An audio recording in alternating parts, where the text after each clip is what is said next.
여러분 안녕하십니까. 정읍시의회 이도영 의원입니다. 재활용품 배출 방법이 바뀌었다는데 알고들 계십니까?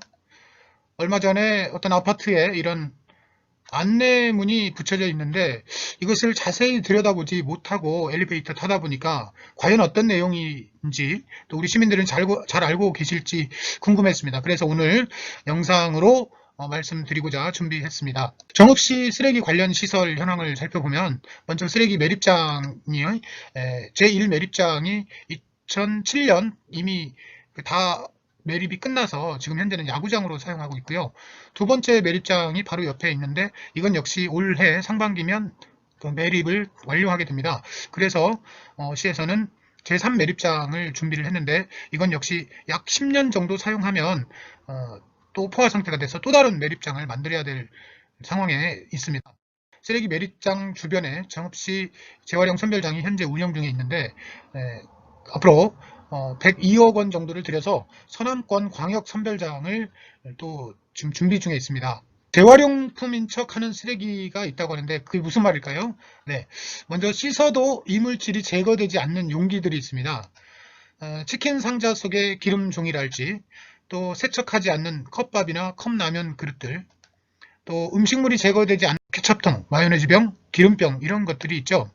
재질이 종이와 플라스틱이기 때문에 재활용 폐기물이 아닌가 이렇게 생각할 수 있는데요. 네, 답은 아닙니다. 왜냐하면 이물질이 너무 많이 묻어 있고 또 다른 재질과 혼합되어 있기 때문에 재활용품으로 분리해서 처리하기는 시간과 노력이 너무 많이 들어가서 사실상 재활용하지 못하고 있다고 합니다. 음식물이 많이 묻어 있는 비닐과 또 스티커 등이 붙어 있는 비닐, 또 식탁보나 이불 커버, 은박 비닐 이런 것들은 역시 비닐이기 때문에 재활용이 되지 않을까 이렇게 생각하고 그동안 재활용품으로 분리 배출을 하셨죠.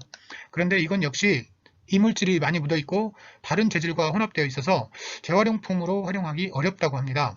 과일망이나 과일 포장재, 노끈, 도자기나 사기그릇, 아이스팩, 또 보온 보냉팩, 문구류나 칫솔 같은 플라스틱 제품, 슬리퍼, CD, DVD, 고무장갑, 또 기저귀나 화장지, 깨진 병이나 판유리, 조명기구용 유리 이런 것들은 구분하기도 어렵고 재활용이 사실상 어렵답니다. 그래서 종량제 봉투에 담아서 배출하셔야 됩니다. 택배 상자와 같은 골판지 박스는 택배 송장이나 스티커 그리고 테이프 같은 건 모두 떼서 박스만 재활용품으로 배출해 주시고 송장 스티커나 테이프 같은 거는 종량제 봉투에 배출해 주셔야 됩니다.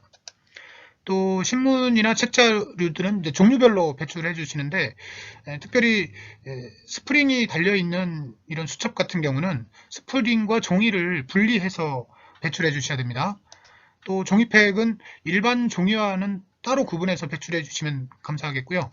또 플라스틱 제품 중에서 보면 플라스틱과 플라스틱이 아닌 것들을 따로 이렇게 배출해 주셔야 되는데 특별히 물티슈 이런 것도 있잖아요. 물티슈의 경우는 이제 뒤에 비닐 부분하고 이렇게 이제 딱딱하게 된 게 플라스틱이에요. 요거를 완전히 떼가지고 이렇게 떼어서 비닐은 비닐대로 플라스틱은 플라스틱대로 따로 이렇게 배출해 주셔야 되겠습니다. 또 기타 스티로폼 택배 상자도 그렇고 뭐 다른 것들 역시 부착물이 붙어 있는 것들은 다 떼서 부착물은 종량제 봉투에 그리고 본체는 재활용품으로 분리 배출해 주셨으면 좋겠습니다.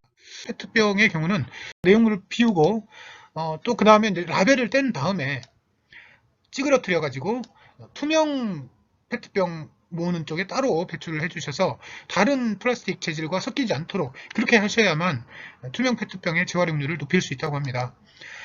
투명 페트병은 재생 섬유를 만드는 좋은 원료로 사용돼서 재활용 유망 산업을 육성하는 데 크게 도움이 된다고 합니다. 여러분의 많은 참여 부탁드리겠습니다. 폐가전제품의 분리 배출 방법은요. 대형과 소형 이렇게 나눠져 있는데 콜센터 전화번호 1599-0903 평일 업무 시간에는 콜센터 전화번호를 이용하시고 또 인터넷 홈페이지를 통해서는 연중 어느 때든지 접수가 가능하기 때문에 1599-0903 or.kr에 접속하셔서 배출 신청을 해 주셔야 됩니다. 그러면 이제 무상으로 그 수거를 해 나가는데, 작은 가전제품, 소형 가전제품의 경우는 5개 이상 되어야만 수거가 가능하다는 점 기억하시고요. 또 대형 폐기물의 경우 전기장판, 옥매트, 조명기구, 또 악기, 전기 안마의자, 장롱, 침대, 매트리스 같은 가구류 있죠. 요거는 정읍시청 환경미화팀 539-5727, 539-5727 이 번호로 신청을 하시면 별도의 수거 처리 수수료를 부담하시면 시에서 수거하게 되겠습니다. 재활용 폐기물 분리배출 어렵게만 생각하는데 이제 간단하게 정리하겠습니다.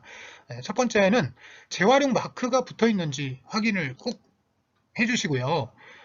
또 두 번째는 재활용품인 척 하는 쓰레기는 종량제 봉투에, 아까 재활용품인 척 하는 쓰레기 종류 말씀드렸죠. 이물질이 많이 섞여 있다든가 도자기라든가 유리 제품 중에는 많은 부분들이 재활용이 안 됩니다.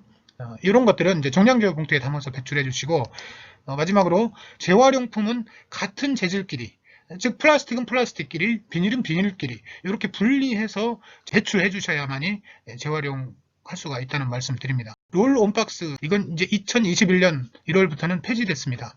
그래서 대량으로 폐기물을 버리려고 하는 분들은 정읍시청 환경미화팀 539-5727 이 번호로 신청을 하시면 다른 대형 폐기물 처리 업체를 안내를 해드린다고 합니다. 끝까지 경청해 주셔서 감사드립니다. 좋아요, 구독하기, 공유하기 부탁드리겠습니다. 지금까지 정읍시의회 이도영 의원이 말씀드렸습니다. 감사합니다.